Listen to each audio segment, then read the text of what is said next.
Summer is singing in streets again, and summertime's travels have now begun. The cuckoo sings of the burnished grain, and long journeys gilded by the sun. We soon have the holiday passenger traffic with us. But between us, I think we can deal with all their... The superintendent of operating speaks in the ears of his timetable brains, who sit in their offices calculating how to fit in fast summertime trains. Cudgel your brains for summertime trains. Draw in a train for the passengers waiting to hear cuckoos singing a Highland fling. Draw in a line for a non-stop to Edinburgh over the Tyne. And so the new service comes into its hour. The morning is June, the weather is fine. At King's Cross Depot of Motive Power, the drivers come in to sign on the line. Bob Marrable, top-link train driver, who's always a punctual arriver, wears boots, footplate size, has colour-light eyes, and engine oil in his saliva. Rolly Russell, his mate in the team, often sprays out his tonsils with steam and treats gravel rashes by damping down ashes and using the paste like Cold Creek. The 9:30 non-stop train to Edinburgh, the Elizabethan, will leave from platform 5. Passengers for Dundee and Aberdeen travel in the front of the train. At King's Cross, the coaches are filling with passengers. Porters are willing to carry their cases and find them their places for a tenner or even a shilling. The Elizabethan will leave from platform 5. Passengers for Dundee... Like a general gathering forces, the chef's checking up his resources. All the pains in your belt Mr. Wheeler can melt and roll your eyes round with his sauces.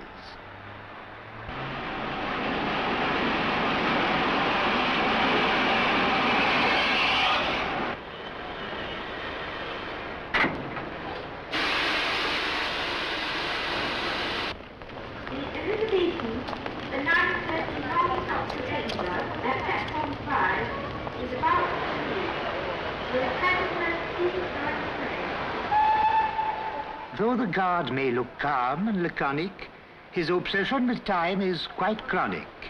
But a punctual start binds the train to his heart. The relationship's purely platonic. At platform 5, the Elizabethan, a special express of the holiday season, summons its strength. And the time to depart marks an ending for some, but for many, a start.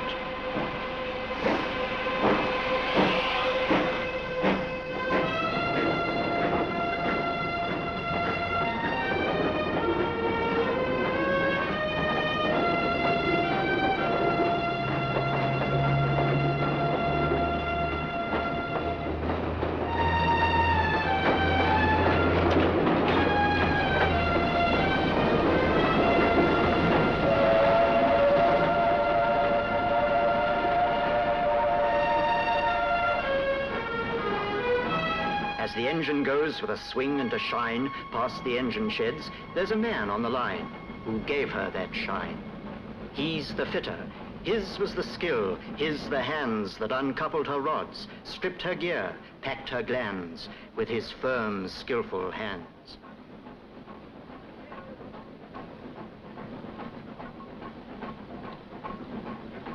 And the boy was one of that servicing crew who gave care and craft to each thread on each screw and made it fit true. They're the fitters, the men with the cunning to bring through each big end and piston, valve, spindle and spring, all that power and swing.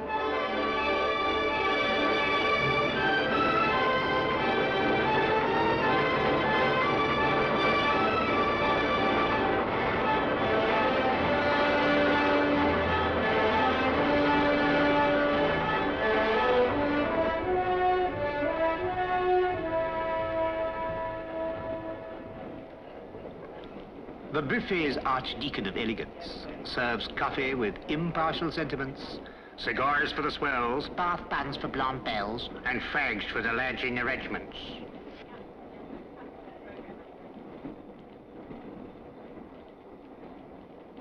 The passengers sitting at buffet tables, the Howards, the Berts, the Cynthias, the Mabels, enjoying the comfort and ease in their seats, careless of crumbs in turnips or pleats, admire the gleam on the chromium plate, the polish on tables, the unfaded state of curtains and fabrics. But rarely give thought to the long years of training, the practice that taught men in large workshops the best way to take a carriage to pieces and how to remake it better than new. The seats that are sat on had to be made to welcome all shapes. First, the material that mustn't fade or wilt under pressure was cut with a blade skillfully guided, then skillfully sewn, while windows were painted, then carefully scraped, and taps were fitted in shining chrome. Then the seats were upholstered, material bolstered. And while a man was writing a sign, and others were putting that last mirror shine on metal and paint, the seat was finished. And those who ride in its regal embrace can truthfully claim to sit in the pride and work of a king.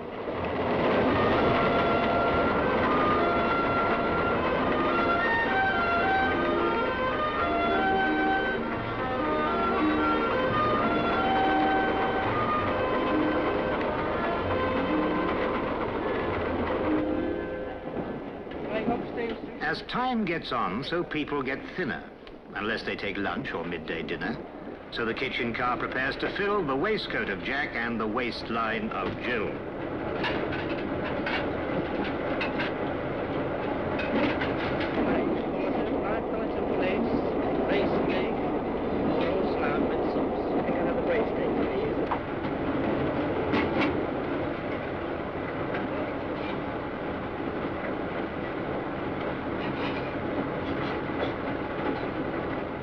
Watch them consistently filling the gaps in their faces with food without filling their laps.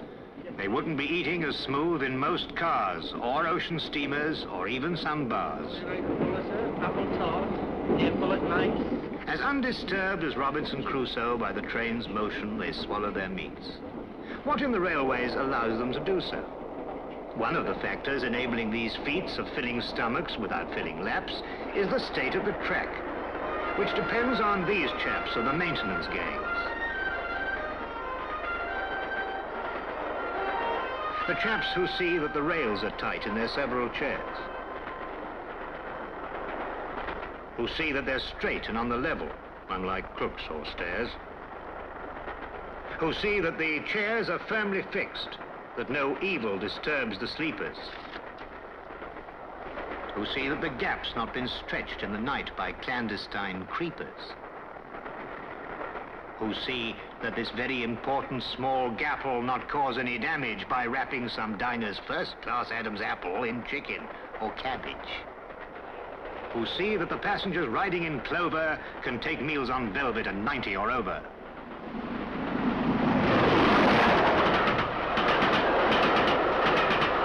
While the side-slipping countryside changes to town, meadow, sweet, speedwell, charter and gown, dreamlike in boxes, unseen watchful eyes, path-setting panel, tell us no lies. Watch the trains passing, guide her with care, junction and crossing, points in a pair. With a turn of the wrist, the click of a switch, track circuit magic, vault of the witch, out of York City and on to the north, past Durham, Newcastle, over Tweed to the Forth.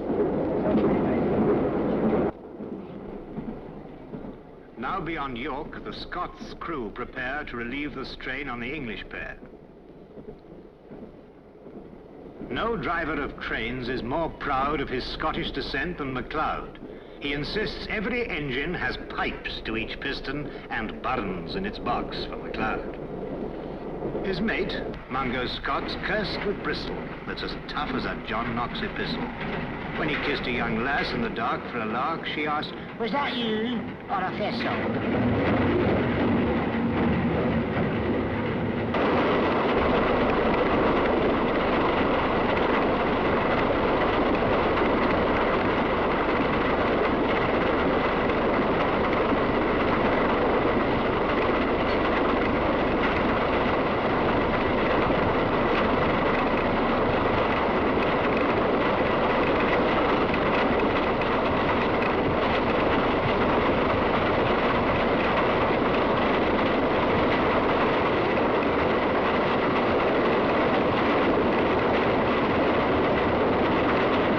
Sir Nigel Gresley designed his A4 with the speed of a greyhound, the strength of a boar.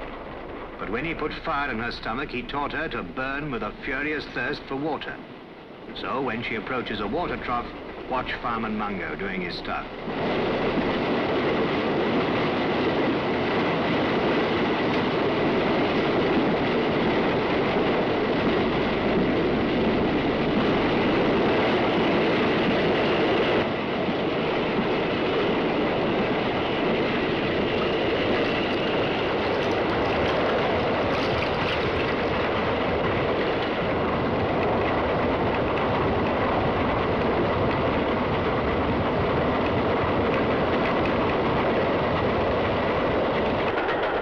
Driver and fireman, relieved of the strain, rest now while the pounding refrain that beat itself into the cells of your brain murmurs along in the voice of the train. God, keep your watch on this world of corridors, coaches, while passengers curled in safeguarded rest are rapidly swirled past the vision of Durham, swiftly unfurled.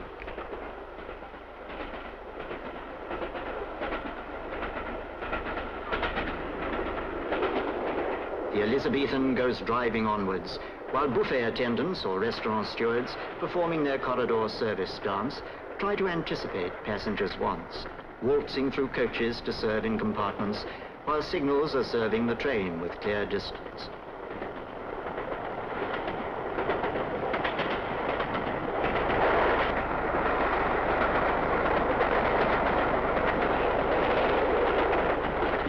Sometimes breaking this smooth onward flow, though the home signal's clear, the distance says slow.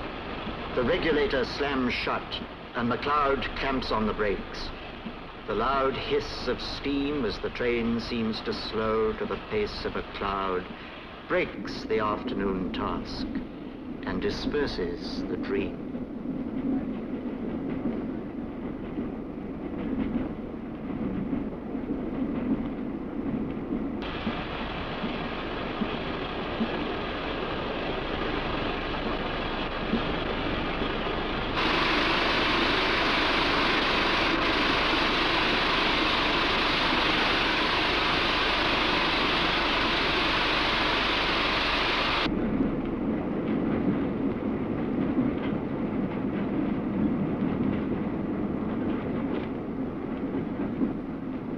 At the end of these wires sit men in control rooms, like prompters assisting the course of a play,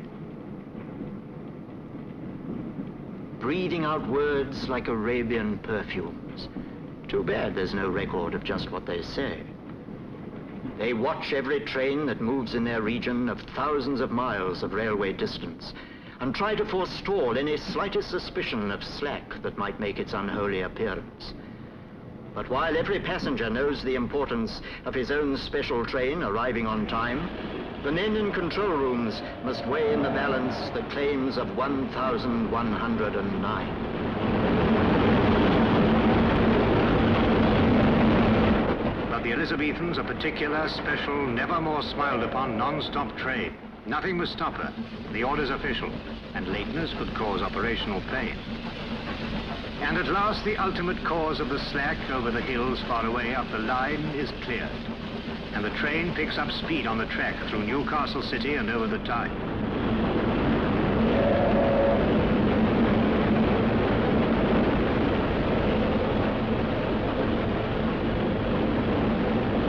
But now the express has lost time. She'll be late unless driver Tony and Mungo, his mate, can make up 4 minutes and nearly a quarter on the difficult stretch running over the border.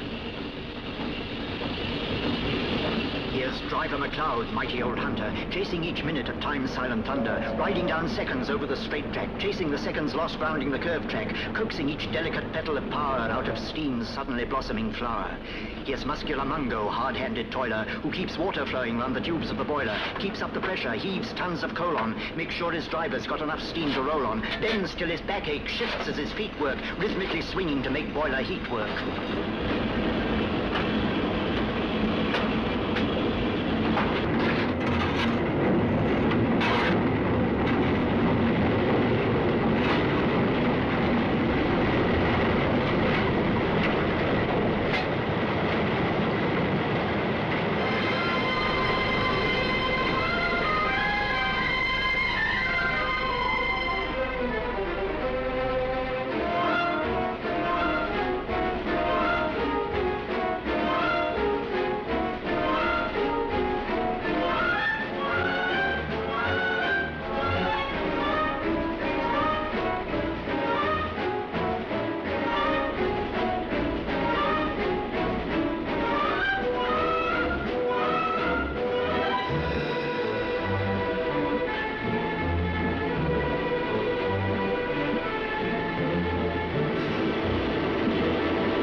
As they come down from Grant's house, the peak of the climb, they're over the worst. And she's running on time.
The Elizabethan is running on time and will arrive at platform 10. The train now approaching platform 10 is the Elizabethan from London to King's Cross.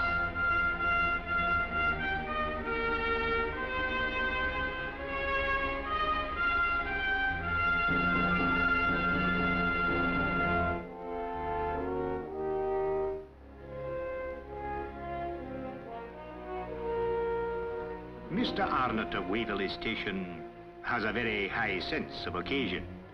If a train's a non-stopper, his topper is proper. His Hamburg's for trains of low station.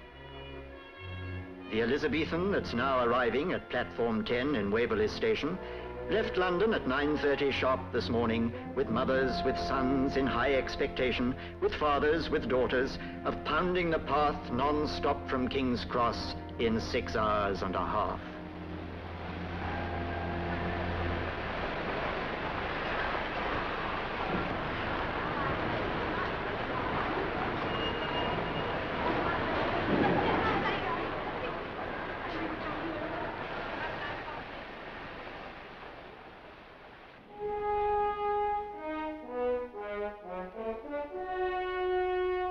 Here Edinburgh stands on its rock by the Forth, singing its welcome to those who come north, where the clans and the heather have fashioned a reason to mingle their blooms in a festival season.